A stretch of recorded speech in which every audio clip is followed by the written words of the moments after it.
Hello and welcome to Positive Fandom.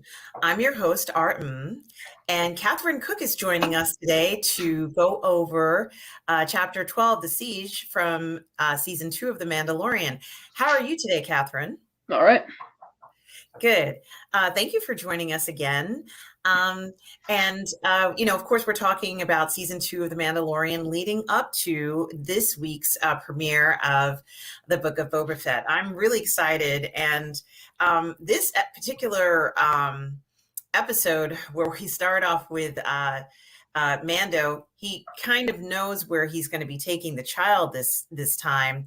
And he's with the child now and they're heading to Corvus. Hopefully, they obviously want to get there somehow, and decides, you know what, maybe we have to go ahead and get our ship repaired. But there's this adorable scene, Catherine, where Grogu helps Mando do some electrical work. I thought it was very clever. And at first, you don't know who Din is speaking to. What did you think of that scene? I thought, oh, geez, he didn't put the kid in the circuit board. It's like, yeah, he did. It's like, that's not going to go well. It really was entertaining to watch. And, of course, he doesn't, Grogu doesn't understand anything about what's going on here. But, boy, it sure was funny. And kind of like, it is a classic, but we also realize that, this ship is in a bad state. And in addition to that, we see a really cute scene where they're kind of drinking soup from a bowl, and Grogu kind of leans in as Mando kind of lifts his helmet up a bit.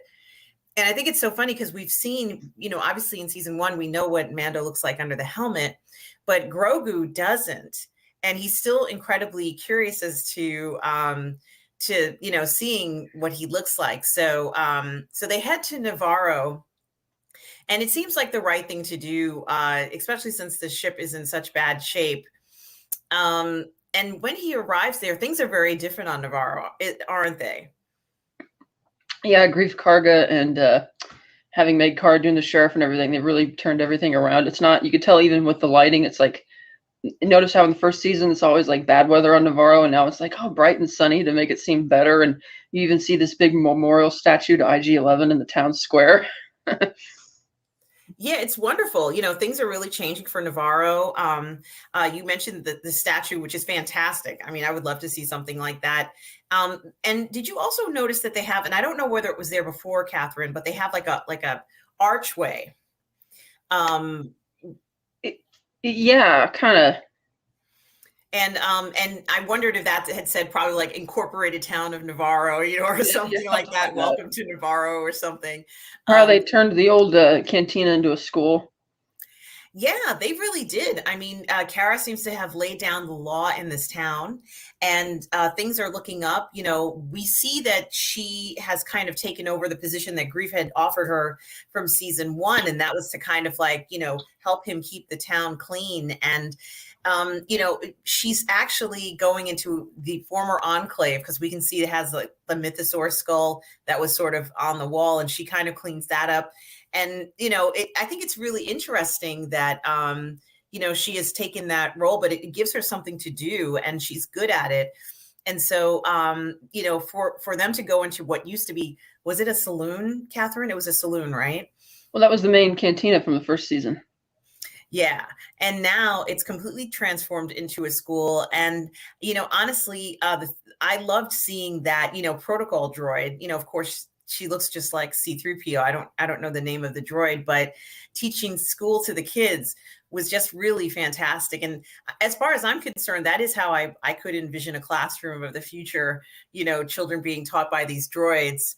And, of course, we know the board, and she talks about, well, does anybody know any of the intergalactic highway runs? And the children are kind of calling out different ones. And but were you surprised that that Din left the child, there at the school? No, because Cara Dune insisted that he would be safe there, and I think he was so surprised by how much the town had turned around that he figured, okay, she's probably right. Yeah, and we see the child. He's kind of like it's sitting in the classroom. He gets a lot of attention. He looks very different from everyone else, of course, and he sees that famous cookie scene where he wants those cookies, and he kind of asks for them, and the kid is like, "No, I can't give them to you." And then, of course, he obtains them, and it's kind of like, okay, Well, yeah, but you're forced to steal now. yeah, I'm like, wait a minute, that's not what we're supposed to be doing in school. But he kind of does it. And Din agrees to help Kara and Grief Karga in kind of getting rid of this old Imperial base. And I imagine they probably must be like thousands of these bases scattered through the galaxy. But there's one on this planet, and it makes Kara and Grief really uncomfortable, doesn't it? Yeah, because it's not really that far away, and they haven't heard anything going on over there necessarily. And it's like, well, Gideon, or they still think Gideon was dead at this point. But at the same time, it's like, what happened to all the stormtroopers who were there at the end of the first? It's like they just kind of scattered. And it's like, oh, well, now there's this base. Maybe they're all hiding over there, so they're kind of worried. Like maybe it's time to go investigate. And oh, Mando, you're here. Oh, okay, we'll fix your ship for free if you help us deal with this problem. And I also thought it was funny how in Kara's office, the Mythrol was there again, working off the rest of his sentence. And boy, he really got the shock of his life. He was like, well, the transponder says it's the Razor Crest, but it can't be. Oh no, like the panic. And in fact, it actually was kind of funny how Din kind of popped in the office, and you could feel the scared, like how scared the Mythrol was of Din as he popped in, which I loved that. It's like he just was like so stoic, and he's like, he took a deep breath, one of those deep breaths there. One thing that I also thought was interesting was that Kara and Grief had said that once that base is removed from the planet, that Navarro will become a trade anchor. And I think what's interesting about this is that base might intimidate people. It's like, oh, there's a base on there. Well, I don't want to go to that planet. I'm going to skip Navarro. Screw that. We'll go over to the next sector or whatever. And so, from the outside looking in, when people want to land on the planet, if you see something like that, it's not a welcoming thing to be confronted with. So they go to the base, and it looks pretty active, even though at first you don't see a lot of people in there, because it looks pretty well stocked, doesn't it? Yeah, and it's funny because they head over there, and the Mythrol is driving them in the land speeder, and he keeps trying to make up these excuses to turn around and go back. It's like, oh, I can't damage this. It's my buddies and blah, blah, blah. And they drive through the canyon to get there, and there's like a lower door, and they can't get in. And he's like, oh, I guess there's no way. I guess we'll have to go. And Mando's like, no, you guys wait here. And he just takes off with his jetpack high up above. And no sooner than he gets up there, he's ambushed by like a couple stormtroopers. But because he's Din Djarin, and I like how they don't really show you this bit. It's like he flies up there, and then the others are kind of arguing down below about what they should do. And Grief Karga just keeps giving the business to the Mythrol, saying, "You're coming with it. You're going to be left out here." And then the stormtrooper just bam, just falls down below, and it's like, oh shit. So they finally Din gets the door open, and they go in. It's funny because the Mythrol's still throwing a fit, and Karga's like, okay, you can stay out here, and when the lava tubes start acting up again, you'll be out here with all the magma. And they're like, okay, I'll come. And the Mythrol has really become sort of this comic relief, but there's a lot of legitimate things to what he's saying. Like, for example, they're going in there to disable this reactor, but the reactor core is right above like a lava pit. And, he kind of has to walk out on this sort of narrow planked thing. There's no guardrail or anything. And he makes a joke about that too. No guardrails. That's another meta joke. That's good that worked its way in there. It really is. And I think that, he kind of provides, what I would be thinking. I would feel that way if I had to go in there and they would say, go walk over there. And I'd say, do we have like like one of those lanyard or some sort of safety net or a line or something I can hook myself onto in case, there's a shaking and then I get knocked off the platform. But it seems like a pretty simple mission. They go in, they get to the reactor. Another thing I was going to say is I love how they show these reactor rooms to us, because I just love, like, you get into these in some of the larger bases like this one, or like a decent sized base, you go in the reactor room and it's like huge in there, like there's massive space. And I'm like, I really like this space. And I'm guessing they need the space just in case the reactor discharges and gas has to go out or something, and it has a place to go. But I love that enormity of it because it feels, very substantial and what you would need for a base of that size. So I kind of like that feeling. I also like that the specific reactor that he has to go out to without the railing looks just like the tractor beam that had to be shut down on the first Death Star. This whole segment of this episode, infiltrating the space, reminds me of all the inside the Death Star stuff from the original Star Wars. It's really fun.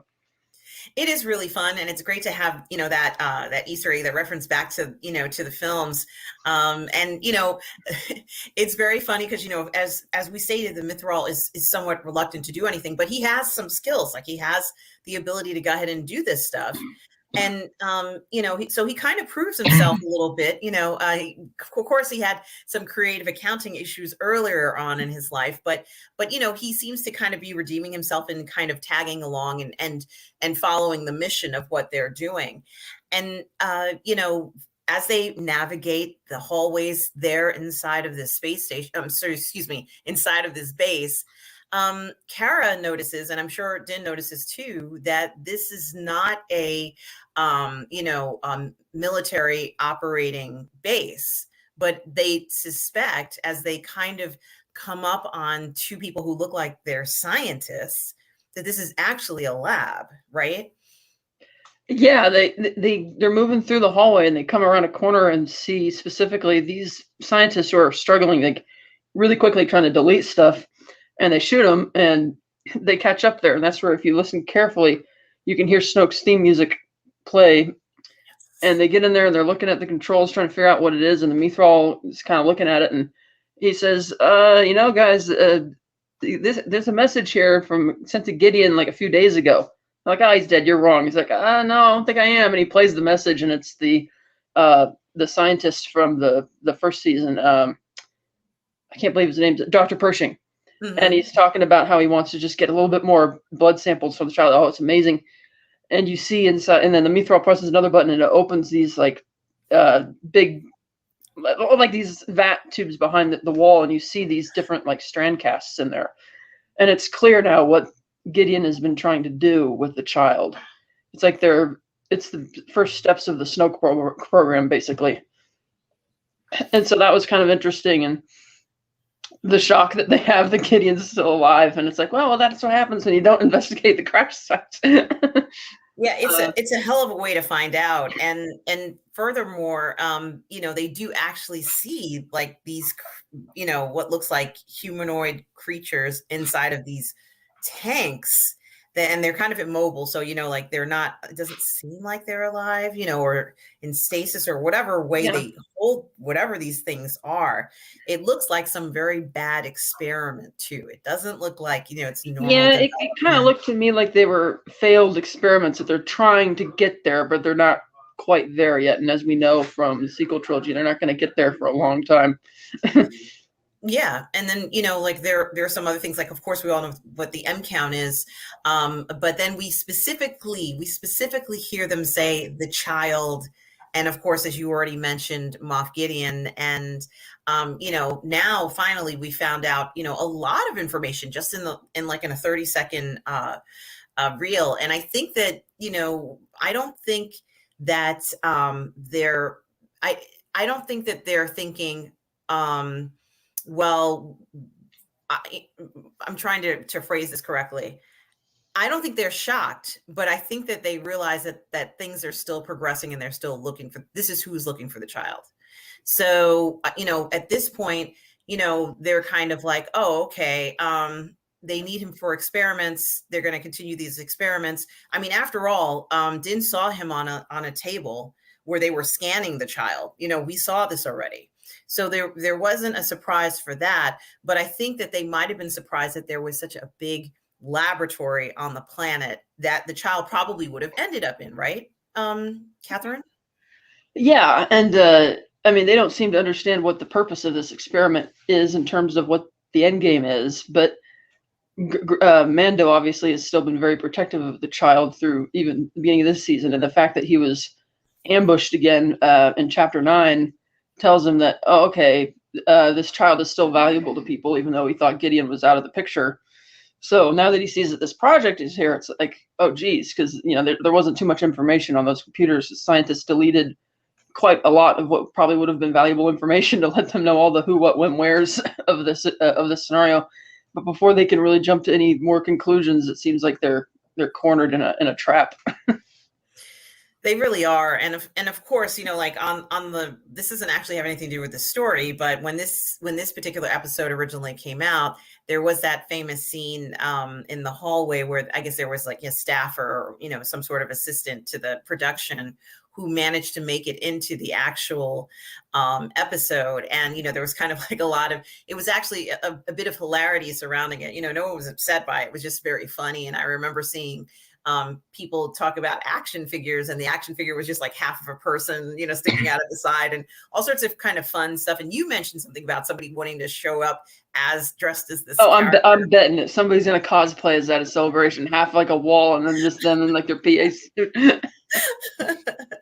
I mean, it certainly was funny and very interesting to see, and of course they've removed it from the original, from what's on there, but we all saw it, like it was just too funny to ignore. So, however, it didn't distract from the episode. They did their normal fighting sequences, and clearly they needed to escape this particular laboratory, and they had already set the reactor so that it would overheat. So we know it's going to explode at some point. And this specific troop transport, I think that's what it was called. Kara seems to, fires it up, and they're on this troop transport, and they're running away, and it doesn't feel like there's hundreds of troops after them, but let's say maybe there's 100 guys who are in this particular facility guarding it, and maybe they've gotten killed about 25 or 30 of them, and they feel like they can handle the rest. And in addition to the scooters, the land scooters, they also have some nice it looks like they might be TIE fighters. I can't remember the type of ship it is, but they get pursued, and Kara fights back. They're all fighting back.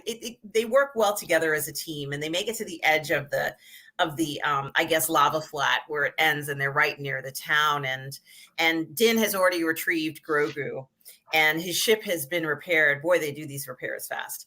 And Din. Well, that's right, because he abandoned them and took off on his jetpack, figuring he could fly the whole way back. I'm like, can you really get all the way back from there? And you had that great shot of when the speeder bikes went off the cliff, racing him down. You got to see him actually go vertical for a change. Like, that was really cool.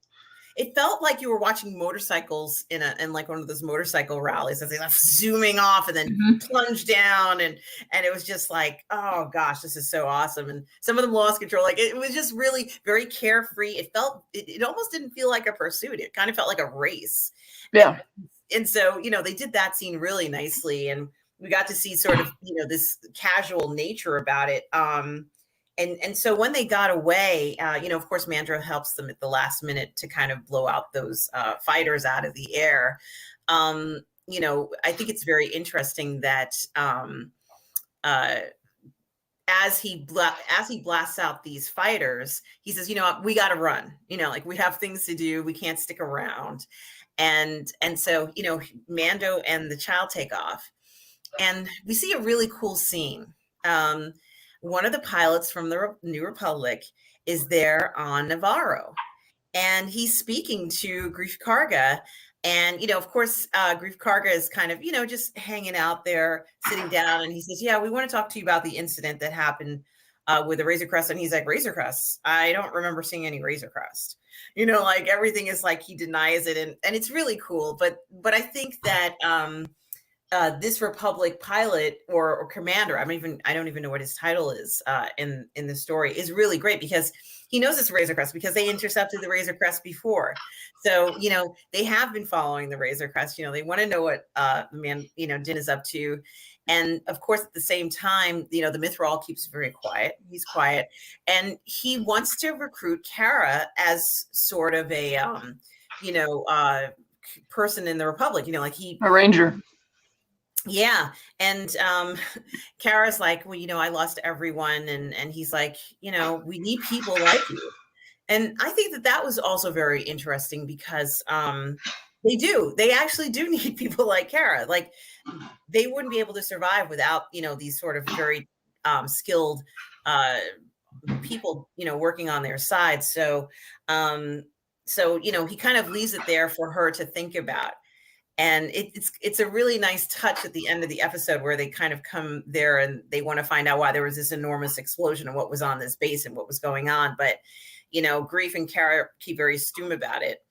And then when the final scene on this particular episode, we see, a massive space cruiser. And, here are these, what look like Imperial officers, post-Imperial officers are there.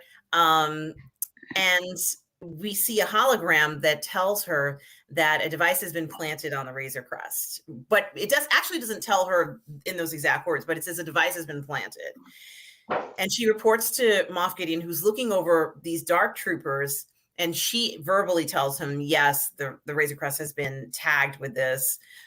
Do we know who this female Imperial officer is? Because there was a lot of speculation about her as well. I'm not sure, actually, but I know that the scientists working with the Dark Troopers are from the Imperial Military and Science Logistics Division, which specifically did make the Dark Troopers, because at first the way they filmed the Dark Troopers, they're kind of almost hidden in these little alcoves, so it's kind of difficult at first to see, but it's like, okay, you can see what he's going to do now. And I also like that joke earlier, or, once they found out that Grogu was what they were after, not only does Din take off on the cliff with his jetpack, but the next time we see him, he's in his ship, the Razor Crest, and Grogu's still got the cookies. And he's stuffing his face. Oh, yes, having fun while Din's doing all these loop-de-loops and stuff with the Razor Crest to go after the TIE fighter, and then eventually the kid throws up all cookies.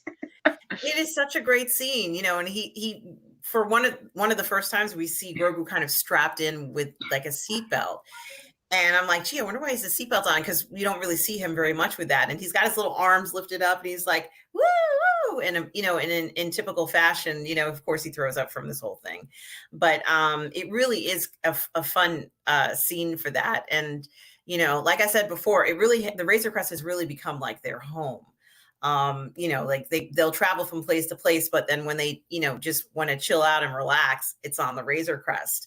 So there's so many really cool and special moments with the child or Grogu in this particular case, since we know, or at least we're going to find out what his name is soon.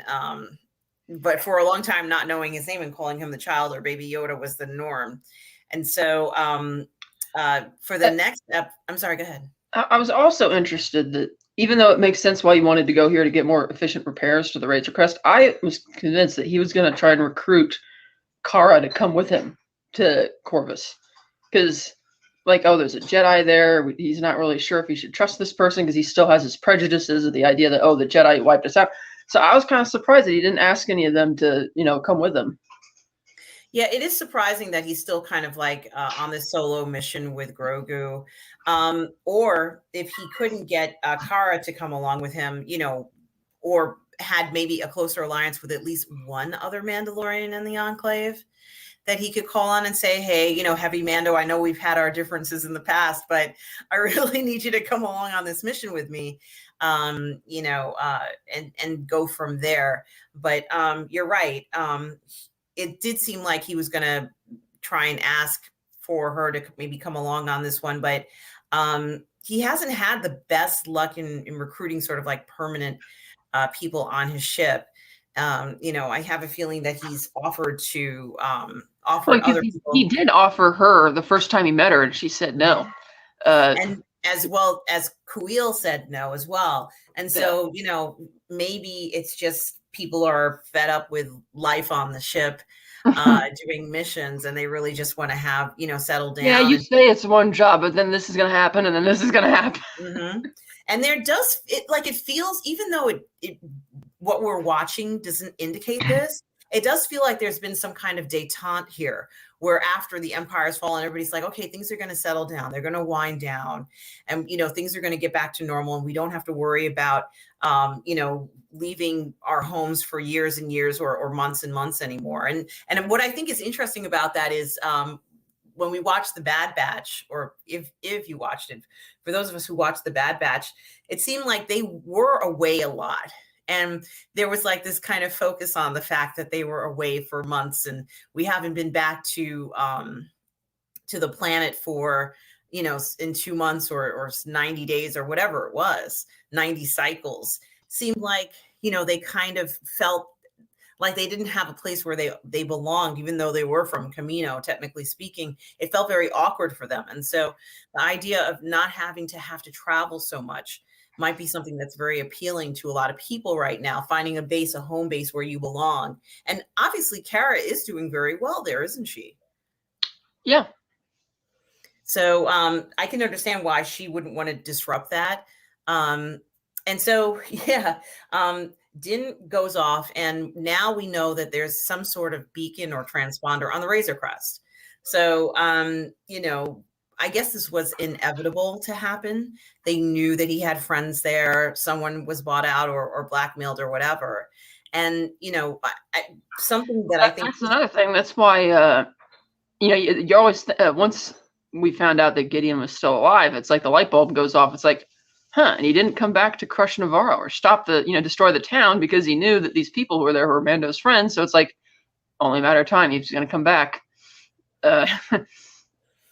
Yeah. And, Gideon, I think, has planned out quite a few things. And you and I have spoken about how when they came back to Navarro to speak to the client, Gideon wasn't going to kill the client because he had lost the baby the first time. He had to make sure he got the baby the second time, and then he could kill the client. So, he's looking at things, I guess, in a certain order of operations. And that base might have been a key to things, just keeping, Kara and Grief on their edge. And now that it's been blown up, Gideon's going to know that it's been destroyed. And so that was something else that I find very interesting. He was watching them all along. So yeah, he's the one who sprung the trap. That's why they got in so easily. Absolutely. And it is interesting, though, that you're right, that he kind of let them destroy the base. Like, after they tampered with the reactor, you would have thought he would have had a stormtrooper, slide out of some little door and, turn the dials back down, but they didn't. Yeah. And so, this gives them, I guess, a false sense of security about what's going on. And as I've said before, I imagine there must be, hundreds of these bases throughout the galaxy where he can just, pick up experimentation where they left off. And perhaps they find this is a better way to do their experimentations rather than just have the home planet at Camino, like what used to be the main base, so to speak, maybe, or one of the main bases. Now, if you have hundreds of bases anywhere where you can pick up an experimentation where you left off, it doesn't matter what systems you're traveling to. You can always go to that base and that lab and continue your work. So yeah, because not only were those scientists possibly deleting things, it might have been forwarding them to other bases of operation or back to Gideon's ship. Yes. And so, this particular episode, I thought, while it felt very quick, like there was a quickness to it, the ship obviously needed to be tagged somehow. And now Gideon has the advantage, not just one because, the baby has a transponder on him, but the actual ship now has that. And of course, the other thing too, that we have to factor in, although it doesn't necessarily always play such a huge part, is that the Republic is watching what's going on, aren't they? Yeah. And so, I guess Moff Gideon doesn't believe that he's operating completely independent, but he knows exactly what to do, maybe to stay under the radar of the Republic. I mean, it's kind of hard to keep his galaxy cruiser, under the radar, so to speak, but he's doing specific things that he knows when the Republic won't be paying attention. And which makes me wonder why they didn't just tell the New Republic pilot who showed up what was going on, because it's like they obviously have the resources to deal with a problem like this. And particularly if you told them that Gideon was running some ridiculous science project like this, that would take some level of priority. But no, they decided to keep it a secret. Is it because they're just maybe just distrustworthy of, what, let's say, the main planets would be doing since they're in the outer rim? They feel like they are just a different group. They're not part of that centered point of view. In fact, Probably. one of them even makes a comment like, well, this isn't Coruscant, like, and and I was like, that's kind of like a little resentful comment towards him saying that. What's the resentment for? Well, maybe because they bore the brunt of a lot of issues, and the main no one cared, and stuff could just run whatever way they wanted it to because they were so far removed from the center of the galaxy. So maybe there's that. But clearly, there's a separation, and they don't feel like they're part of, or they don't feel like they're part of that other world or other section of the galaxy that everybody else is at. And because of this, things are going to be different here. The world, everything is so separated, and the rules are different. And we are seeing that, although the Republic pilot doesn't seem to agree with them in a way. Did you think that Kara was going to say yes eventually to the offer from the Republic? Yes, and I think that's going to be the story reason they're going to give for why she doesn't return. Mm-hmm. Oh, that's interesting. That's very interesting. And I think that could work, and it makes sense that she, maybe she's on Coruscant. Who knows? Wouldn't that be something? But it's too bad, to lose her that way. But, characters do come and go. And, who knows what's going to happen in the future with that character. But, I loved this episode. I thought it was fun. I loved seeing, Grogu go to school. And, I also loved how Kara and Greef were happy to see him, Din and the child, when they got back. The ship was in such bad shape that when they landed, the landing, I guess, ramp didn't go down. Mm-hmm. And so like Mando had to kind of like jump out of the ship, and they're like, oh, you're having a little problem with the door of your car, like it would be a comparable comment. But they, they repaired that for him. And so, we now find ourselves. Did you have any other comments about that particular episode? I just think this episode is like really fun. It has more character development, more overall plot development. Finally gives a payoff after the first. You haven't had a plot development since the third episode, really, of the first season. Because even when Gideon showed up in the season finale, it's like, okay, he's the guy in charge, but what does he want and why? And they didn't answer that there either. So I was glad that they finally got the story back on track. It's like, okay, this is where we're going with this. And it was really fun. And it does feel like a, classic Star Wars adventure, directed by Carl Weathers, actually. So it was pretty fun overall round. And I also think that this might have been a cool attraction at a Disney park. And I was kind of talking to people about this. And of course, we want as much wonderful scenes at these Disney parks, which honestly, and a lot of people have said already, like there could have just been one whole section of the park that was just Star Wars. Not that section that they dedicated, but like an entire, like, a whole new unit, not taking over an old one. So honestly, it could be its own park, the Star Wars park. But what I'm really trying to say is that they need a much bigger place because Star Wars is such a big unfortunately, they just don't have the real estate in Anaheim for that one. Yeah. And the other thing I was going to say is, I just felt like this particular episode would make such a good ride, or even just such a great attraction for it. So it's like, oh yeah, let me go see the base where they are. And then we could see stormtroopers on speeder bikes and, the kids inside of the cantina. And even though it's not a cantina anymore, but you get what I'm saying. Like the transformed Navarro is also like a family friendly place to go eat, like, you can see the droids and everything, but so it has a lot of potential for that too, the fun part, or help prepare the race. That aspect of Navarro sounds kind of like Batu and some of the stuff they have there. Oh, okay, so maybe it's already covered. Well, but, I know. I mean, I haven't been there yet, but I've seen like videos and clips, and like there's one restaurant you can go to where they have like a pod racer engine set up as like a barbecue.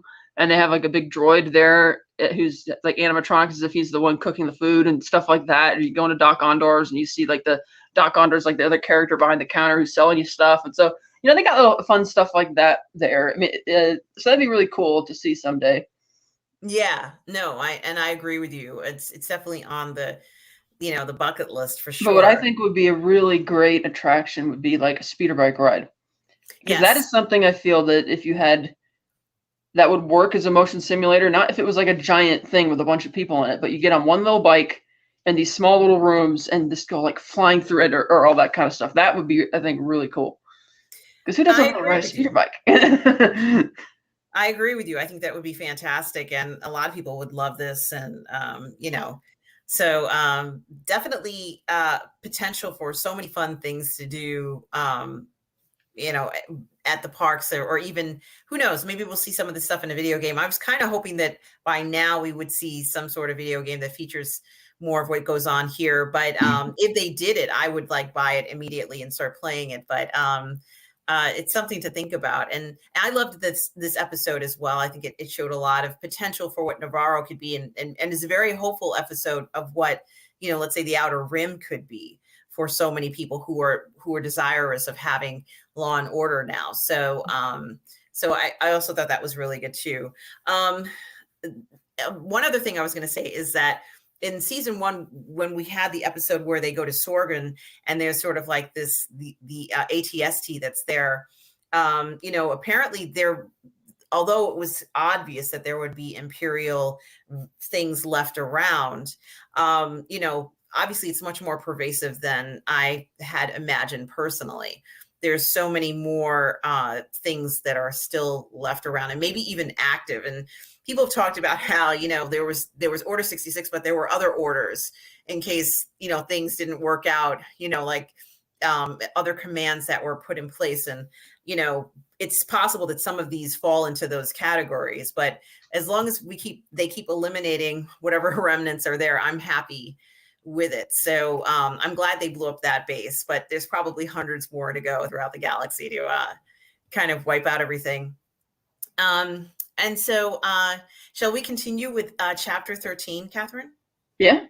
Okay, great. Okay, so the next episode is called Chapter 13, The Jedi. And, obviously, with the ship repaired, Din and the child are heading to Corvus to seek out Ahsoka Tano. And, we've been waiting for this forever. It feels like, okay, we're finally going to meet the Jedi. Like this anticipation of finally encountering a Jedi and getting some answers. And we know some of the answers. It's just that it feels like some of the pieces of the puzzle are missing when it comes to the child. And this particular city, Caledon on Corvus, is under control of a magistrate who has pretty much been abusing the people there. And you can kind of see it when, it starts off with Ahsoka having sort of a confrontation with the magistrate.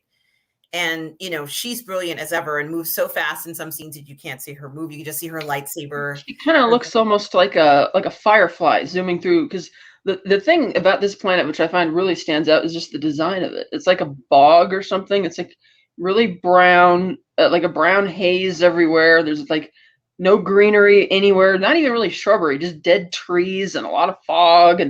And the way she moves around with this gray cloak with, of course, her 2 white sabers, she does look kind of like a firefly, just zipping around all over the place. And I love how the magistrate is just standing up there on the gate, is just kind of watching, trying to figure it out. It's like, oh, okay, okay, I see what we're facing here. Yeah, and I guess the planet was a victim of, I know that maybe when the Empire fell, there was that thing that they would do to certain planets, and it would remove like all the vegetation. It would kind of like be these, I don't remember what it's called, but it's like this laser attack, I guess. And it would kind of destroy the topography. That might have been inspired by the World Devastators from the Rogue Squadron game back in the 90s. They would like these big square boxes, almost like vacuums, and they would hover over things and just destroy all the vegetation and everything. Yeah, and you can clearly see that this planet has had some sort of devastating attack on it, and it's just just bare almost with just the twigs of whatever vegetation was there. But then they have these cool looking creatures that are kind of like what's that that show the Last Crystal, you know, like these creatures that kind of move like in a unusual position, and it looks like they're doing something. They're not doing anything. They're just kind of, you know, living in their own habitat, looking around, and those look really cool. And they're so gentle in the background with, you know, so much fighting going on, which is kind of a nice relief for your eye. You know, and Ahsoka Tano, she is very clear when she tells and confronts this magistrate that you know, you've pretty much been abusing this place and these people, and I give you, what does she give them, 1 day to 24 hours to you know, pretty Pack up much and leave, basically. I really liked it. I mean, you know, this is not a surprise us with Ahsoka Tano's nature of what she's doing, and she's, you know, policing the galaxy, and this planet is no different. And you know, she's going. I think that this is not the first time that she's done this on a planet. And so, of course, Leah Santo, I'm saying her name right, plays the evil magistrate. And as soon as I saw her, I recognized her, you know, because she's a famous martial artist, and her, you know, she's the goddaughter of Bruce Lee. So, you know, I pointed her out right away, and I'm like, oh my God, you know, like the excitement about her being in this role. And her character is also in charge of the company. The company's name escapes me right now, but it's the company that builds basically all of the Imperial war machine, the walkers, the TIE fighters, the Star Destroyers.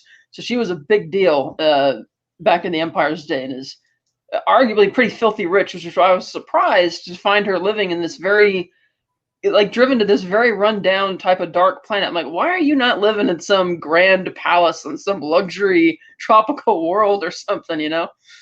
So I thought that was kind of interesting, because they haven't gotten that far yet. She seems like a fish out of water, because the enclave that she is in is somewhat more lush than what's on the outside. And so, you know, she's not suffering the same you know, deprivation that anyone else who lives on that planet, or even in the city. True. She has made a little private Zen garden thing for herself. Yeah, and so you know, what's also very interesting, do you think that when the Empire fell, she lost a lot?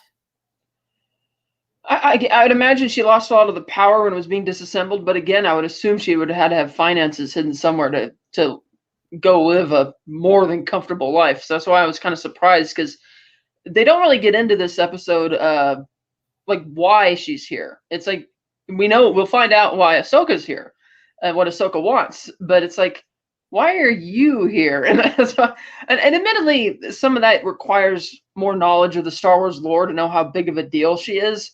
I can't remember if they do mention it a bit offhandedly here, but when I think that, I think big dollar signs to the you got to have 1 billion credits, you know, to for that kind of thing. And I imagine she would have found a way to hide some of that and convert it to whatever the New Republic currency is, or Right. currency in general. Because at the end of the war, the Empire was ceded some territory in the northern quadrant of the galaxy where their credits would still be good, and yet here she is on Corvus.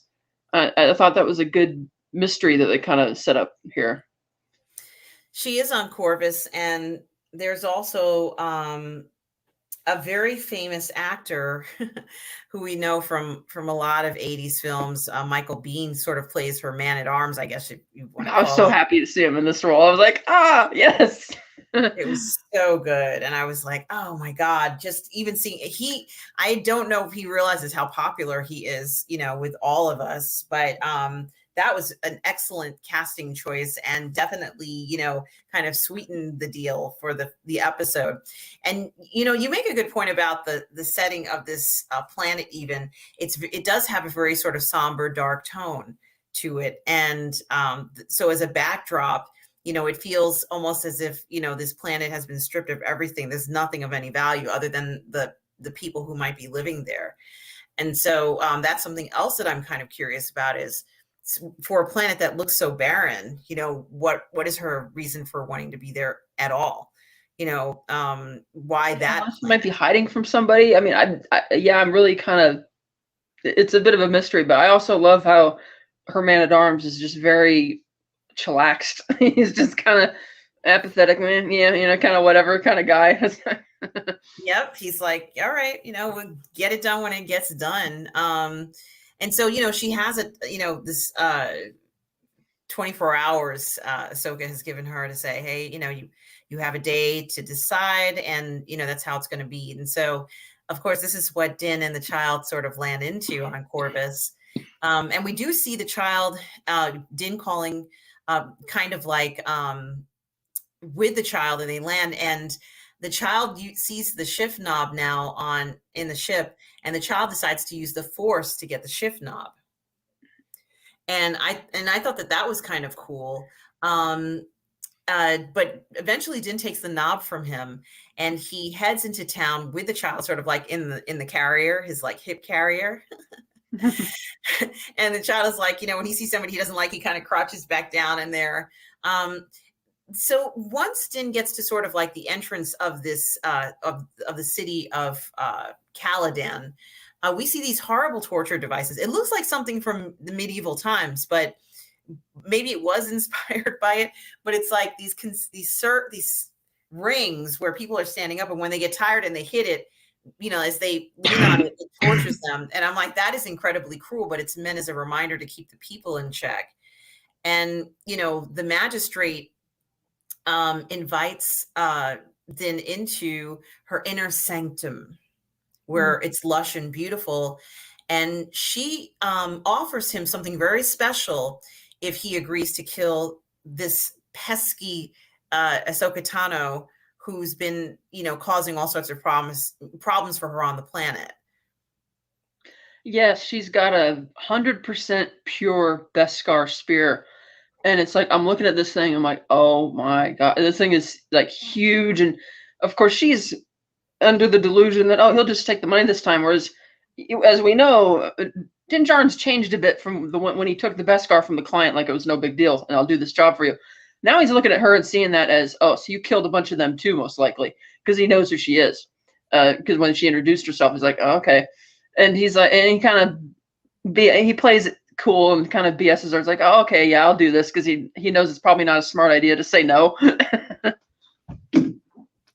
Yeah, he definitely has, sort of like a touch where he's like, okay, let me just listen and perhaps maybe not even answer her. And that particular Beskar spear, that's impressive. Like, I didn't even know that existed. So, and I know that there is a bunch of weapons that are made of Beskar, and I've even found out that you could make a ship partially out of Beskar. But this seems like a pretty handy tool to have and to use. And she knows its value. Like, it's probably worth, maybe not as much as his armor, but, comparable to it. It looks like it's been forged by artisans. It's not a sort of like a rough looking type of item. It's really sleek and really nice. Like something that the armorer might have forged. Yes, it certainly does look like that. So, it really has a lot of worth to him, and she's feeling that this will entice him. And so when he leaves Caladan, and they said, where can I find her? Where can I find this Jedi? And, the Michael Biehn character shows him, kind of like here, just like points out into the distance somewhere out there. And so what I loved about this scene is that, Din is walking with, he puts Grogu down, and he thinks he can hear something. And once again, they focus on those really gentle kind of creatures that remind me from the Dark Crystal, just the way that they move. Like they're so adorable. Like they're enormous, but they're like these just so gentle creatures. I like how he first reacts to it too. He kind of freaks out, like, what's that? And he's like, oh. And then he realizes this is how kind of slow and lumbering and innocuous it is. Yes. And I was like, that's so well done. I mean, it's not a horror movie, and it's like, obviously there's going to be jumps and stuff, but it was kind of like very nicely done, because maybe without all this craziness, it is like a very peaceful, beautiful world without all this going on. And so now even the Man of Arms made a joke when he was first setting off, and he's like, hey, you're not going to make it, or I give you, like, Betty, you're not going to make it back by nightfall, or whatever. Well, this is what's great about this, is that, of course, this was the first time that we ever saw Ahsoka Tano in live action, played by, the fantastic Rosario Dawson fighting the Magistrate's men. We kind of, get a sense of that, or that she will be coming for the Magistrate. But we also realize that this is going to be the first time that Din is having any kind of encounter with a Jedi. And he's been waiting for this. This is like, it's probably a year later, maybe. And this is like the fight that, we've all been, I've never seen a live action Jedi use their lightsaber against the armor of, a Mandalorian, directly. I mean, we know that they've been in the same presence with each other, but this was a little different. And so, like Ahsoka kind of like is on the attack, she's like with her two lightsabers. And, it was very satisfying, Catherine. I don't know how you felt, but it was very satisfying seeing those lightsabers hit the Beskar. You know what I mean? Like, it felt so good to see that. And him kind of like guarding himself. And, they get into, he tries to lasso her up, and then she flips over, and it's a fun scene. But it was also funny how he thought it was going to take a while to find this person. He's on a hunt, and she just like got the one up on him like that. Mm-hmm. And it didn't feel like she was trying to kill him. No, like it didn't have that tone to it. No, because she could tell that, okay, this guy's wearing Beskar armor. This is a different type of, it's not your run of the mill assassin like Boba Fett. There's something else about this guy. Yeah, and I did like that. And, while they were kind of looking at each other, like it was more like they were trying to figure each other out than see who was the best fighter, so to speak. It's like, well, I can do this. Well, I can do this. Well, I can flip up and pull you up in the tree. Well, I can do this, like kind of like, showing each other, what they can do. And finally, Din speaks out, he's like, I guess I better say something, like, I better speak up. And he's like, I can't remember the exact words, but he probably says, I'm looking for a Jedi, or something like that. Or I'm looking for Ahsoka Tano, Bo-Katan sent me. That's what he says.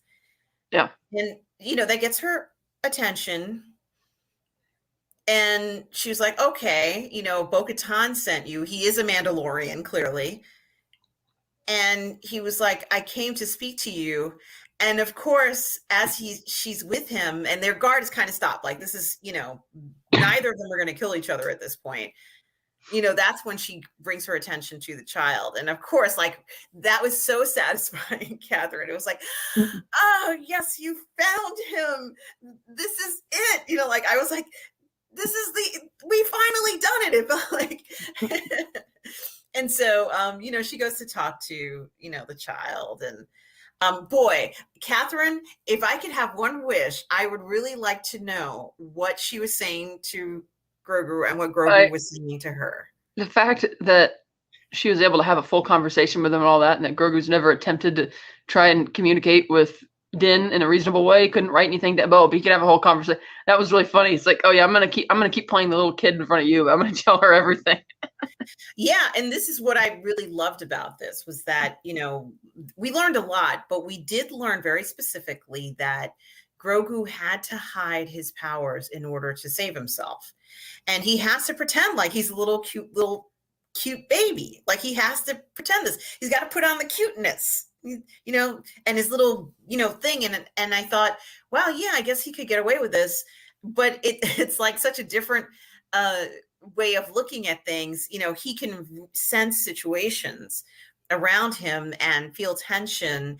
And, while Grogu was talking to Ahsoka, or they're corresponding, you can see Din kind of like pacing in the background. It's daytime and then it's nighttime. And, I don't think any of us thought that, Grogu was off on his own and, they suddenly just found him.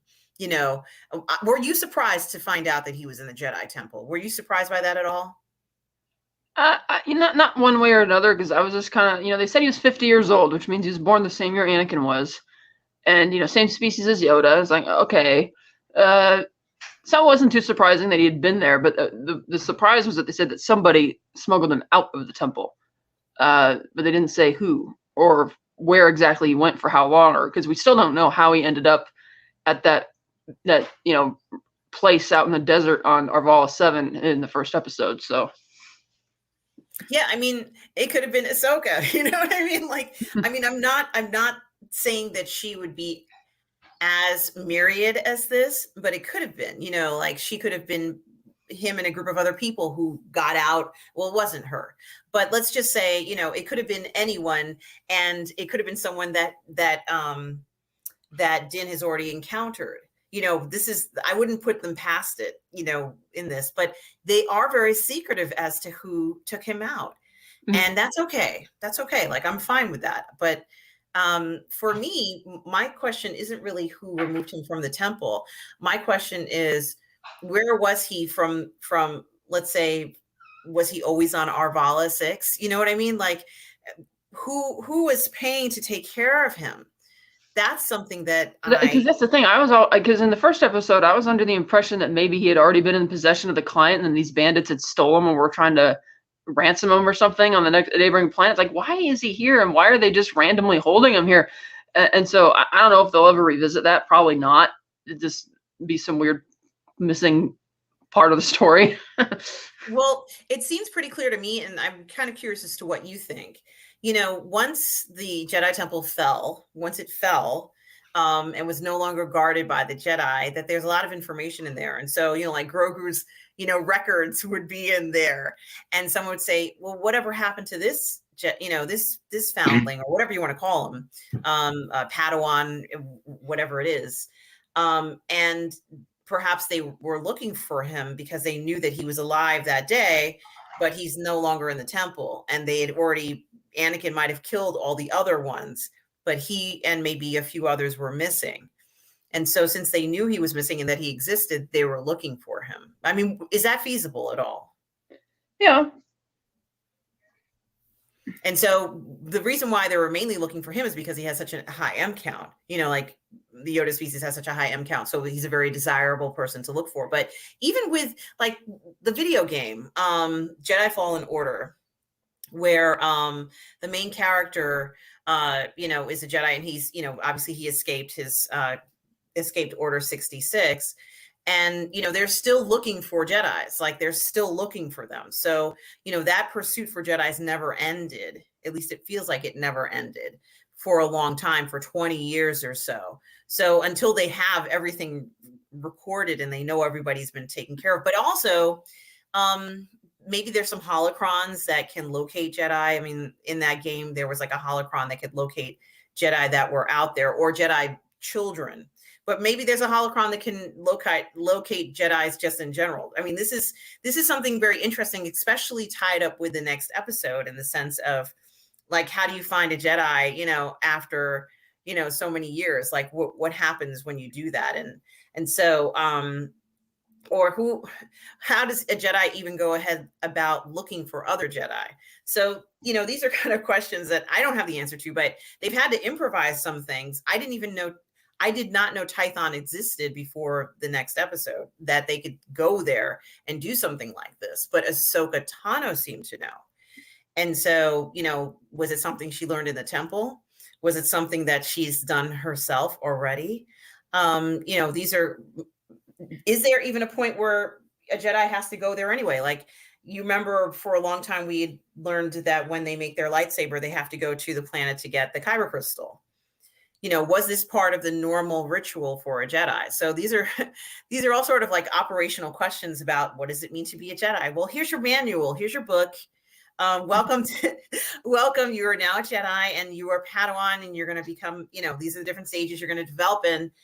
So, it's kind of interesting to hear this, but regardless of what happens with the situation with Grogu and learning his name and the fact that he was trained in the temple, I think a lot of people would say, if he was trained in the temple, then he probably, will become a Jedi at some point. I mean, because his fate is under question. I think a lot of people feel that way, or they feel that if he does continue to use his powers, he may not necessarily always be a good Jedi, so to speak. So he's not a Jedi yet. So his fate can be anything. I mean, what do you think his fate will be, Catherine? I think he's going to be a leader of future Jedi. What are your thoughts about Grogu after learning what we learned from Ahsoka's encounter with him and his past?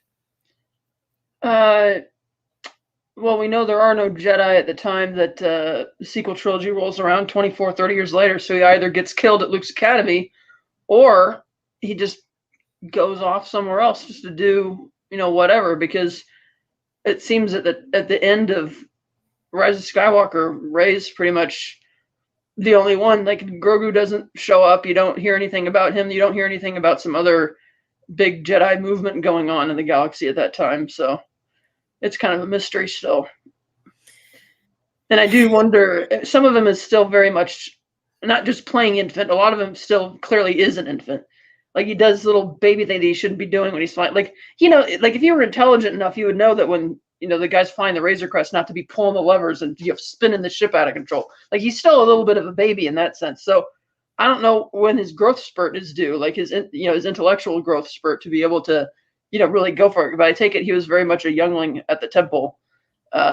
So now it's like, because after Ahsoka learns all of this history and, tells it to Din Djarin, and he's like really surprised that she was able to get all of this from him. And and he says, well, I was tasked with bringing him here to you. And she's like, okay. And so she decides, I guess, to figure out what his skill level is.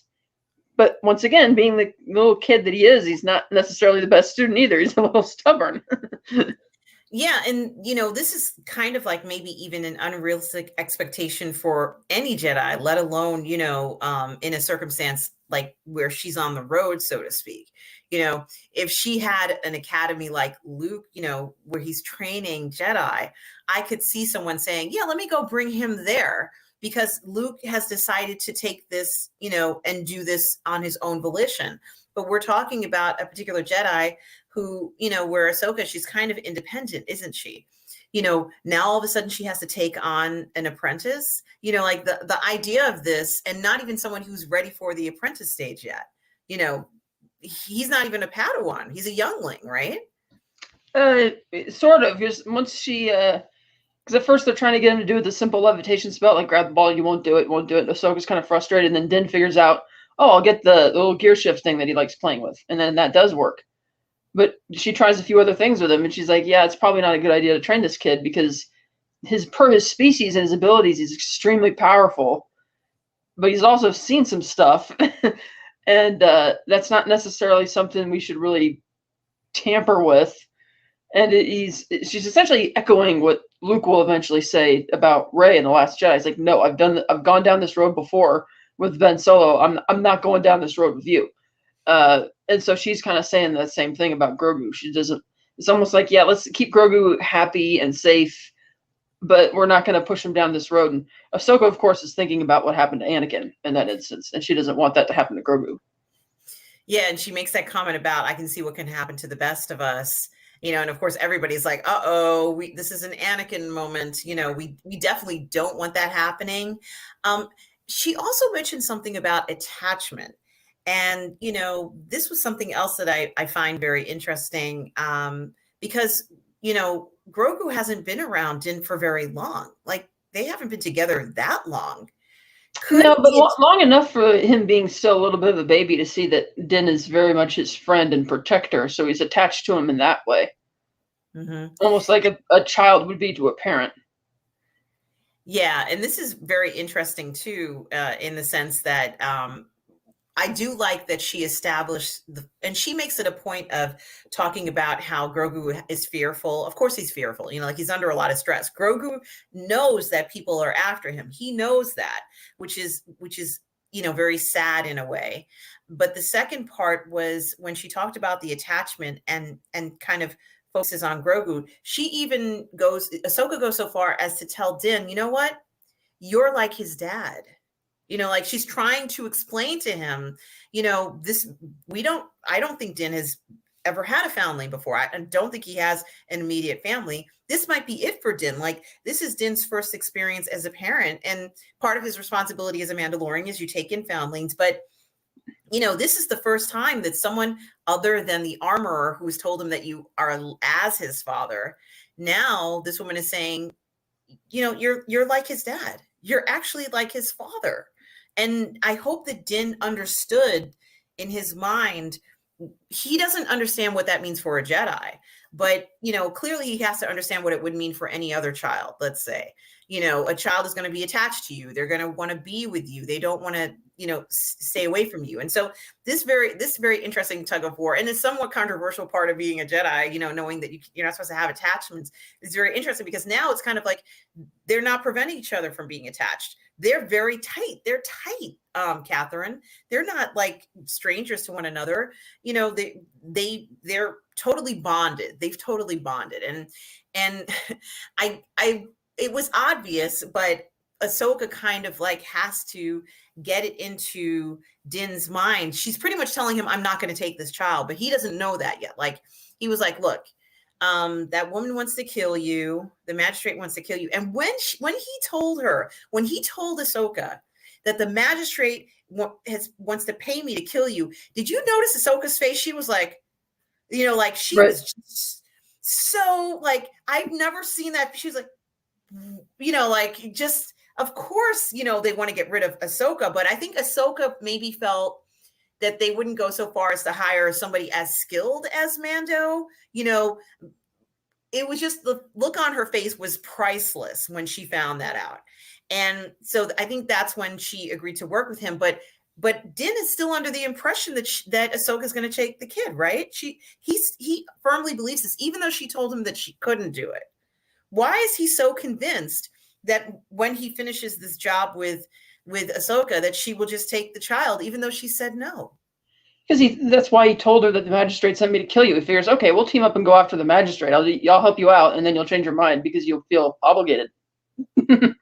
Oh, okay. So he thinks that she's probably going to thinks be. that, hey, I'll do you a big solid here, and I'll help you take down the. Clearly, you have a beef with this magistrate and all the corrupt stuff going on in that town. I'll help you. We'll take like an old Western. We'll go take it down, and then you can take the kid.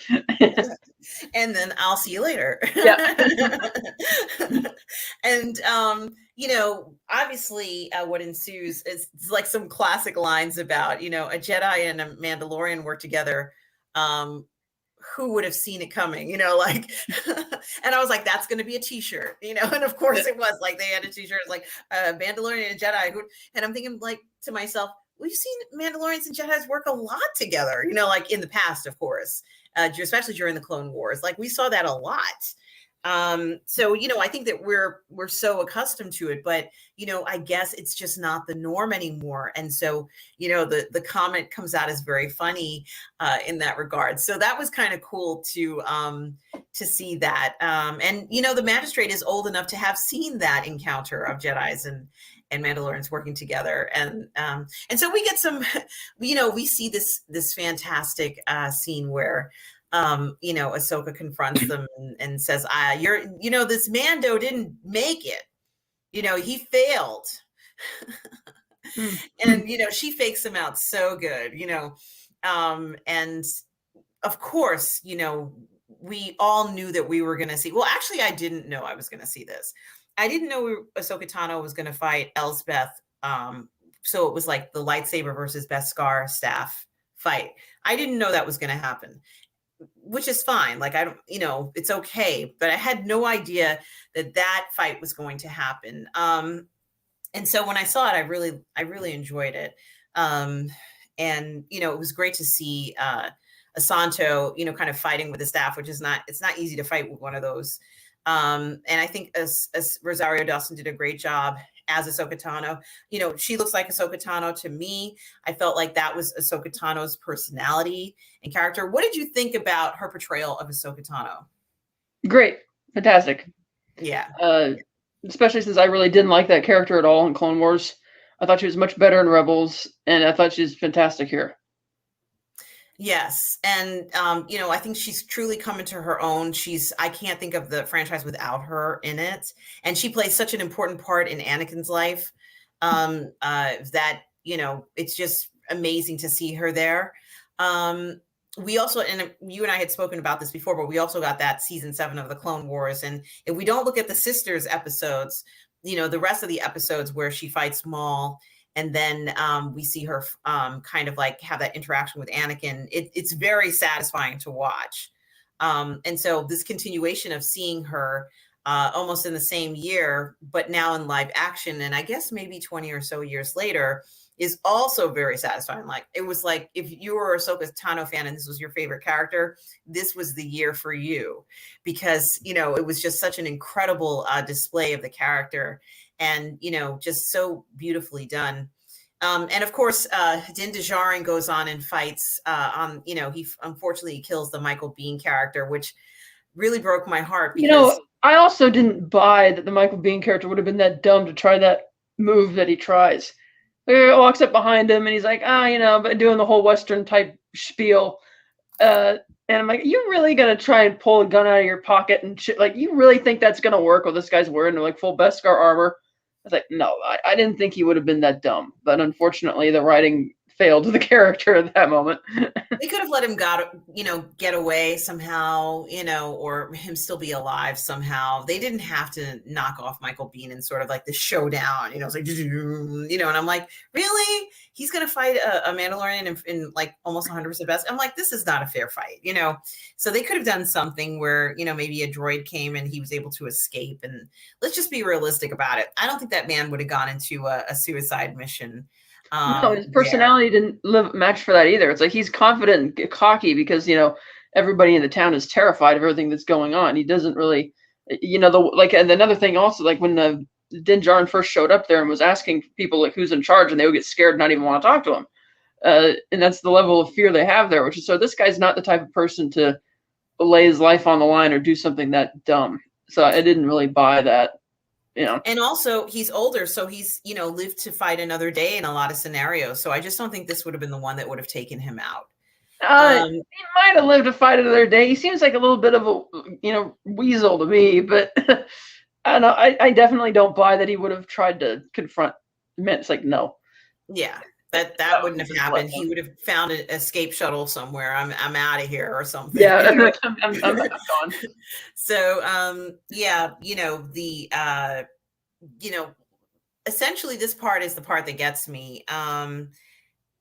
You know, after they kind of defeat Elsbeth and you know, let's say Ahsoka has her in her grasp, you know, with the saber at her throat, and she, you know, says, "Where is Grand Admiral Thrawn?" You know, and it, you know, it sets up the tone for that. And you know, of course, we knew that was coming because in the Clone Wars there wasn't, you know, that nod to that, and that they'd be looking for him because of Ezra.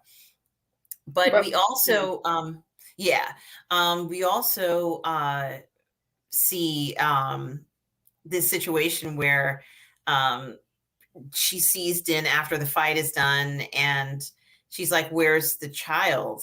Where's Grogu?" And he's like, "He's on the ship. Let me go get him." And I'm thinking to myself, what do you mean, let me go get him? What are you talking about? You know, like, this is inside. I'm saying, no, you can't go get him. You can't give him away.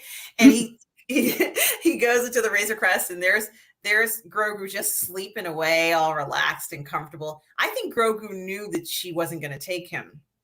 So yeah, while we probably talked about it. Yeah. So while Amanda's like getting him dressed and fixing his little robe, and he looks all cute, he's like, I've got to get you ready so you can go with a nice lady. And it seems really sad, like the way he's kind of getting ready to pass him off.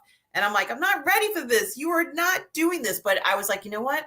They had that conversation where, you know, it's like, if we find, or, you know, she's the right one for you, she's a nice lady, you know. But I was happy that she refused to take him just out of selfishness, not because it was logical, Catherine. Yeah, she didn't. Well, it's like she said, I'm not going to train this kid, so there's nothing really I could do with him. So you keep him. And they didn't tell us what she did with the magistrate. No, they didn't. That's something that we're all kind of curious about. Is the magistrate an underworld character? Like in the post-Imperial timeline? Mm-hmm. Maybe. I wouldn't think so. She should be filthy rich sitting on a mountaintop somewhere owning her own planet. That's why they still haven't a lot of unanswered questions about that character. I didn't get the sense that she was hiding from Ahsoka, because she seemed too cocky and arrogant to feel the need to hide from her. So I wouldn't imagine she would have left her there to just sit in a local cell as if, oh, that'll be safe. It's like, I don't know about that. So that was a little odd. And I know it was nice at one point that Din Djarin got the citizens of the town to even start rebelling, which was good. But yeah, when he tries to hand her the kid again, she's like, why don't you go to Tython? There's a temple there. Take the kid to the top of the mountain. He'll know what to do. It was real, like one of those Drake moments where he's like, the hand, it's like, I can't do that. And I like that she gave him an option. And I also think that if, let's say hypothetically, Grogu ran into another Jedi, not Luke, but let's say just another Jedi, that they would refuse to take Grogu as well, because he is so different. I think that he, obviously there's tons of unique aliens, but this particular Yoda species character would be one that you would have to be able to handle. And and I think that, I've had conversations with my mother about this. What if you had to watch Grogu for an afternoon? How would that go? Well, if you're Pele, she's accustomed to working with aliens. Like, she's accustomed to that. But I've never I wouldn't know what to expect from him. But Pele knew. Like, she's like, no, we'll give him some food. And, I know how to handle this. I'm sure she's maybe she hasn't seen a Yoda species, but I have a feeling that she has handled other alien species. But for the rest of us who, I just feel like he would be a very challenging student. I guess that's what I'm trying to say. I think he would be an incredibly challenging student. He's not an ordinary child, and that, you would have your hands full if given the responsibility of this, and he would outlive me. So, I would have like this much of an impression on him. And that really would be something to think about. But it's okay, because as you said, she says, take the child to Tython. What do you know about Tython, just off of the top of your head? Had you heard of this planet before, and do you know anything about it? Yes, this was from the old Star Wars continuity, famous Jedi world. It used to be the origin of the Jedi religion came from Tython. That was where it originally all started. And so it's like, okay, so clearly that's not going to be the case in this continuity. But so it was nice that they were bringing it in, and so we could see how they would portray it. So I did expect at the very least it would look a bit primitive, which it kind of does. So the word Jedi, it had a different way of saying it. Am I incorrect in that? Is that tied to it's just that Tython is where the Jedi came from. That's where the whole Jedi religion was founded in the old Legends continuity. Okay. So this is a very important planet. My goodness. Yeah. And so it would make sense that this particular Sohn would be on this planet. And, as they leave, Ahsoka says, may the Force be with you. And I'm like, oh, yeah, that's right. She's a Jedi. Of course she would say something like this. Although we did see, Pele say things like thank the Force, or we've even seen Din trying to fit in, say, go with the Force or something like that, have a good day with the Force or whatever. And it was like very funny to hear him say, because he doesn't say that saying like that. That wouldn't be a saying he would say, because as a Mandalorian, you wouldn't say something like that, but he has to say it to fit in, into whatever the context was. But this was a genuine may the Force be with you comment. And it felt good to hear her say that, as they kind of took off to the next journey in the next chapter. Now, would you like to continue with the next chapter? Should we keep going? Yeah, let's keep going. Okay, excellent. Okay, so after they leave Ahsoka Tano, we have chapter 14. This episode is called The Tragedy. And, it starts off with us seeing Grogu and Din in the Razor Crest playing with the shift, that shift knob again. And, Din is somewhat fascinated by Grogu's name and training. And, he was like, wow, Grogu. And he's like, yes, there's this kind of cute thing where he keeps calling him. I think he's just so shocked that he's been kind of like been with Grogu all this time and not known his name or anything really about him. He knew nothing about Grogu. I think that's very interesting. But he managed to, still protect him as best as he could.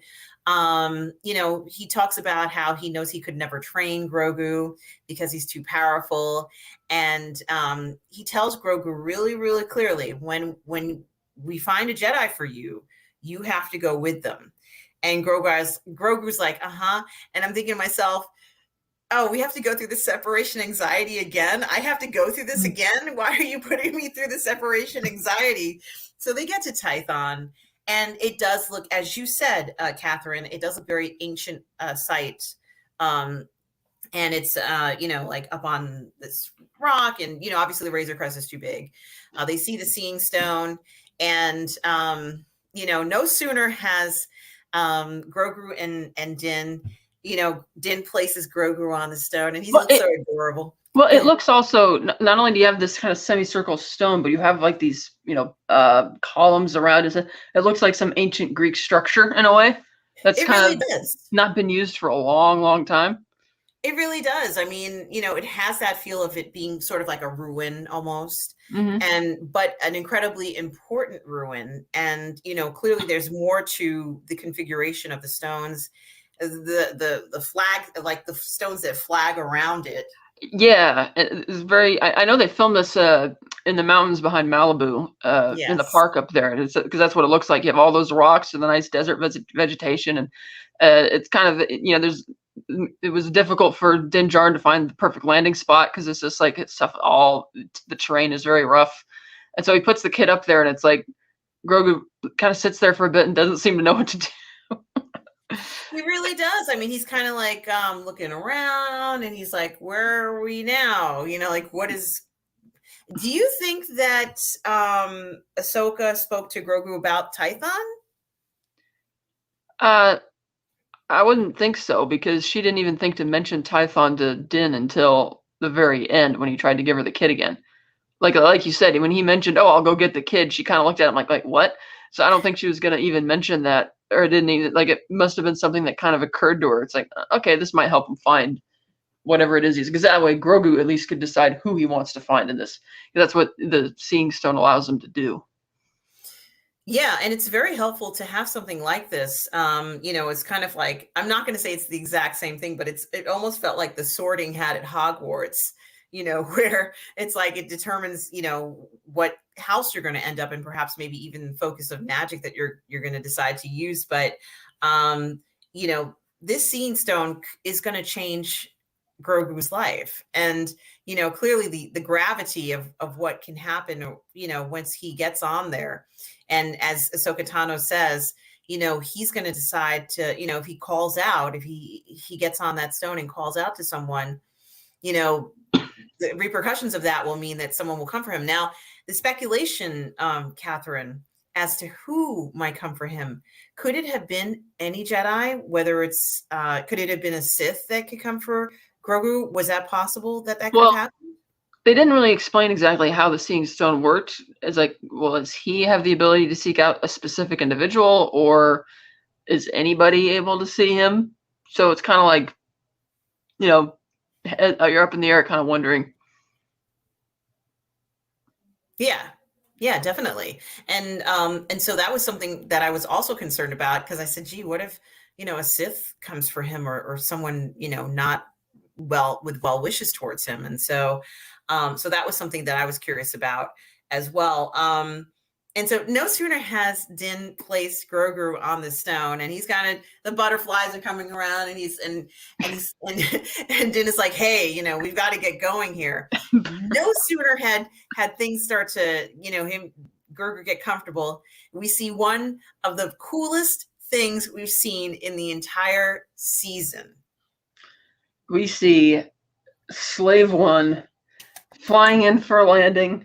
Yes. It's like, finally, it's time to let's get it. It's like, oh, there's that. Oh my God! Took you long enough, Boba Fett. You're finally here. Yes, and it's like they give you a nice long view of Slave One, and he's like, zzz, and it's like a slow passing. He wants Din to see him land on Tython. He wanted Din to see. And Din is like, yeah, that's not very stealthy of you, Slave One. It was more like, how you like me now, kind of like raining on, their parade. And, um, you know, I just have to kind of laugh about it because, no sooner had that happened than finally Grogu kind of takes his little hand and touches the stone. And then all of a sudden, he makes the connection with the Force while he's sitting on the stone. And there's literally a force field. I thought this was the coolest thing that they did, where he's just sitting on there in his little hands. He's got his meditation. That was funny because like Din was trying to get him to get going on this thing, and the kid was looking around the whole time. And now that there's actually danger, he goes up there. And now he can't reach the kid. It's like he tries to reach his hand in there, and it just like bounces him back like a force field. Yeah, I mean, they're really, and they also did a cool sound effect, Catherine, where Grogu can't even hear him. It's like a muffled sound. He's like, Grogu, you gotta get off this. And it's like so quiet and muffled. Like Grogu doesn't even know what's going on. The signal's out. He's in his pose, and he's like, he knows. He's like, yeah, you can handle it. I'm kind of busy right now. Yeah, and poor Din keeps trying to go into this force field and gets bumped out. And I think after a while, he's like, okay, maybe after the fifth time, I'm going to end up. I've already gotten a concussion from this. Let me get out of here. And so Din says something like, well, since I can't pull you down from here, I'm going to protect you. He goes down to investigate, who is down there. And a sniper starts to shoot, or at least appears that someone's shooting at him. And, of course, we have this fantastic line.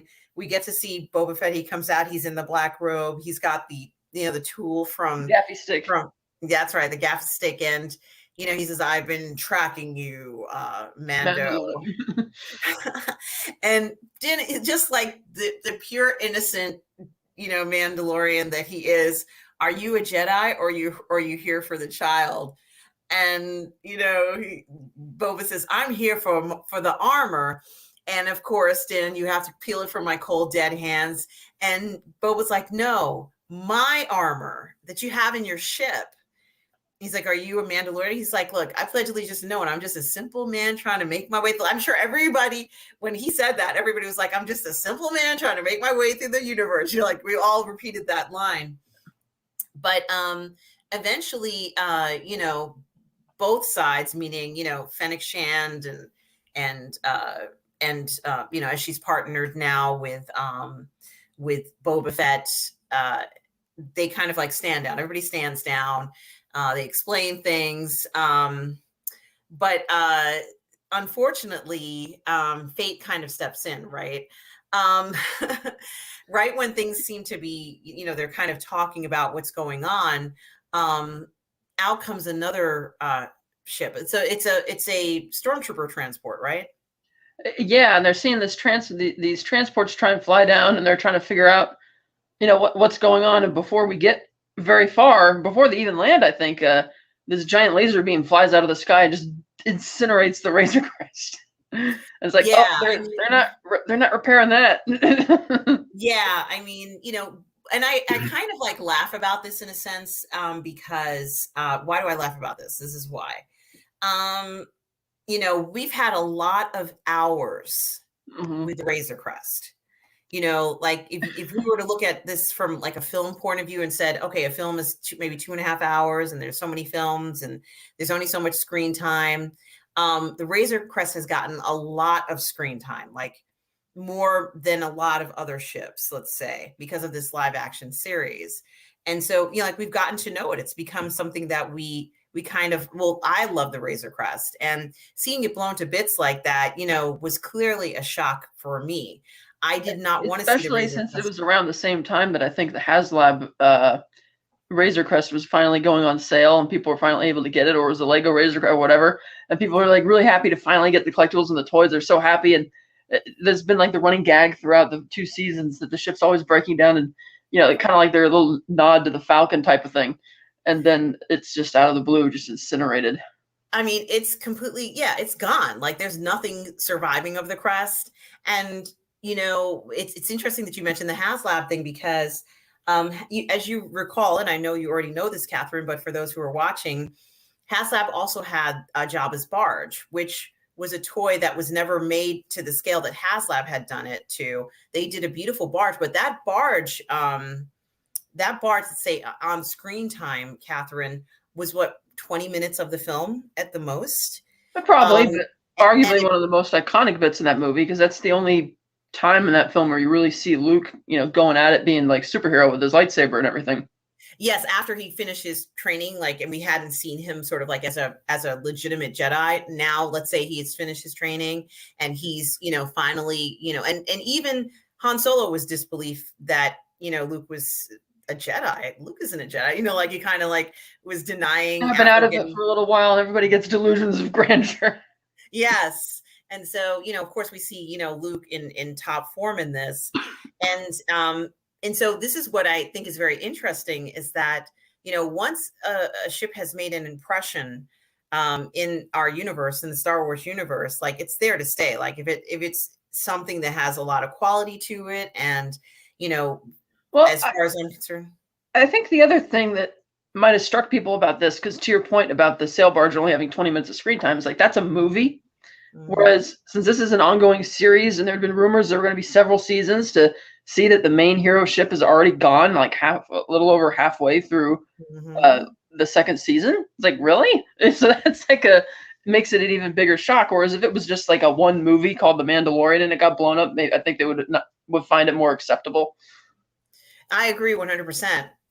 And so, what I find interesting is that, that particular scene, everybody has always wanted to get the barge, like as a toy. It's been something that, I wanted for a long time. I was like, oh, they're not ever going to make this barge. And of course, 30 something years later, HasLab decides to make the barge.